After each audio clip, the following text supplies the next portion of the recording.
அதுவும் மகளிருக்கான இடஒதுக்கீடு மசோதா நகலை ஒரு மாநிலத்தின் முதலமைச்சர் எரித்தது ஒரு தேச துரோகம் செயல். ஏன் ஸ்டாலின் அவருடைய தங்கச்சி மட்டும்தான் எம்பி ஆகணுமா?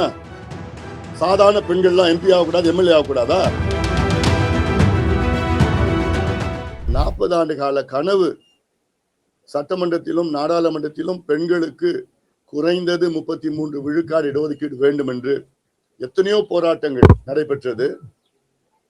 அந்த போராட்டங்களுக்கெல்லாம் முடிவு வருகின்ற காலத்தில் நேற்றைய முன்தினம் மோடி அவர்கள்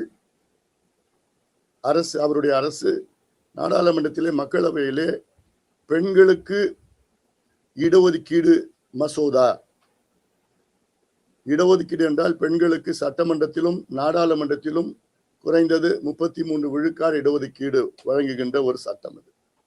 இதை திமுக முதலமைச்சர் ஸ்டாலின் அவர்கள் அதற்கு முந்தைய நாள் கருப்பு உடை அணிந்து அந்த சட்ட மசோதாவை எரித்தது. இது ஒரு தேச துரோக செயல். இது ஒரு மிகப்பெரிய ஒரு குற்றம். அதுவும் மகளிருக்கான இடஒதுக்கீடு மசோதா நகலை ஒரு மாநிலத்தின் முதலமைச்சர் எரித்தது ஒரு தேச துரோகம் செயல். இதற்கு தேர்தல் ஆணையம் அவர்கள் மீது வழக்கு பதிவு செய்ய வேண்டும், அவருக்கு தண்டனை வழங்க வேண்டும். அடுத்தது, இந்த சட்ட மசோதா தோல்வி அடைந்து விட்டது திமுகவால். அதன் பிறகு முதலமைச்சர் ஸ்டாலின் அவர்கள் பட்டாசு வெடித்து கொண்டாடுகின்றார் என்றால் அவருடைய மனநிலை பெண்கள் தெரிந்து கொள்ள வேண்டும். இது எவ்வளவு வன்மமான ஒரு மனநிலை. அது பெண்களுக்கு ஒரு சட்டம், பெண்களுக்கு முன்னேற்றத்திற்கு ஒரு சட்டம், பெண்களுக்கு எம்பிக்கள் எம்எல்ஏ ஆகுவது இடஒதுக்கீடு, பெண் இடஒதுக்கீடு சட்டத்தை தடுத்தது மட்டுமல்ல, அதை கொண்டாடுகின்ற ஒரு முதலமைச்சரை நீங்க பார்த்திருக்கீங்களா? இந்த சட்டம் நிறைவேறி இருந்தால் தமிழ்நாட்டுக்கு இன்று 39 நாடாளுமன்ற உறுப்பினர்கள் இருக்கின்றார்கள். அது 59 நாடாளுமன்ற உறுப்பினர்களாக உயரும். இந்த 39 நாடாளுமன்ற உறுப்பினர்கள் இன்றைய சூழலில், மக்களவை உறுப்பினர்கள் இன்றைய சூழலில் வெறும் 5 பேர் தான் பெண்கள். அவருடைய சகோதரி கனிமொழி உட்பட இந்த சட்டம் நிறைவேறி இருந்தால் 59 நாடாளுமன்ற உறுப்பினர்களாக உயர்ந்திருக்கும். அதில் 20 பெண்கள் நாடாளுமன்றத்திற்கு தமிழ்நாட்டிலிருந்து வருகின்ற 2029 நாடாளுமன்ற தேர்தலில் செல்வார்கள். ஸ்டாலின் அவர்கள் சொன்ன காரணம், இதுல வட மாநிலங்களுக்கு அதிகமா கூடுதலாக எண்ணிக்கை வந்துடும், தமிழ்நாட்டுக்கும் தென் மாநிலத்துக்கும் குறைஞ்சிடும்னு ஒரு பொய்யை மீண்டும் மீண்டும் சொன்னார். அவர் சொன்ன கருத்துதான். அதற்கு பிரதமர் அவர்களும் உள்துறை அமைச்சர் அவர்களும் நாடாளுமன்றத்திற்குள்ளே உறுதி கொடுக்க வேண்டும், யாருக்கும் பாகுபாடு இல்லாத உயர்த்த வேண்டும், ஒரே சீராக உயர்த்த வேண்டும் என்று இதே ஸ்டாலின் அவர்கள் தான் சொன்னார். அப்படி பிரதமர் அவர்கள் நாடாளுமன்றத்தில் உறுதி கொடுத்தால் இந்த சட்டத்தை நான் ஆதரிக்கிறேன் என்று சொன்ன ஸ்டாலின் அவர்கள், தமிழ்நாட்டில் உள்ள பெண்கள் இன்னைக்கு கொதித்து போயிருக்கின்றார்கள், கோபமாக இருக்கின்றார்கள். ஏன் ஸ்டாலின் அவருடைய தங்கச்சி மட்டும்தான் எம்பி ஆகணுமா?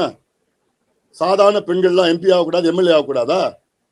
அடக்கப்பட்ட, ஒடுக்கப்பட்ட, வஞ்சிக்கப்பட்ட பட்டியலின மக்கள்லாம் எம்பி ஆகக்கூடாதா, எம்எல்ஏ ஆகக்கூடாதா?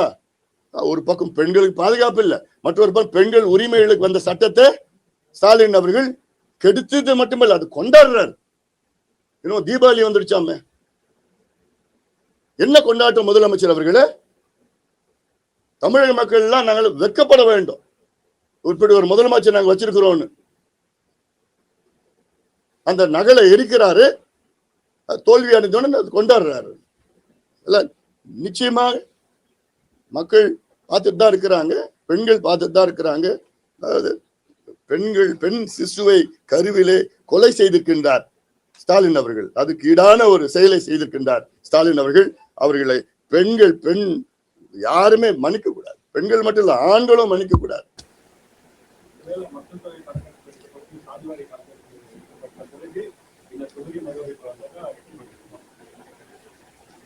இல்ல, இப்போ சாதிவாரி கணக்கெடுப்புக்கும் இதுக்கும் என்ன சம்பந்தம் இருக்கு?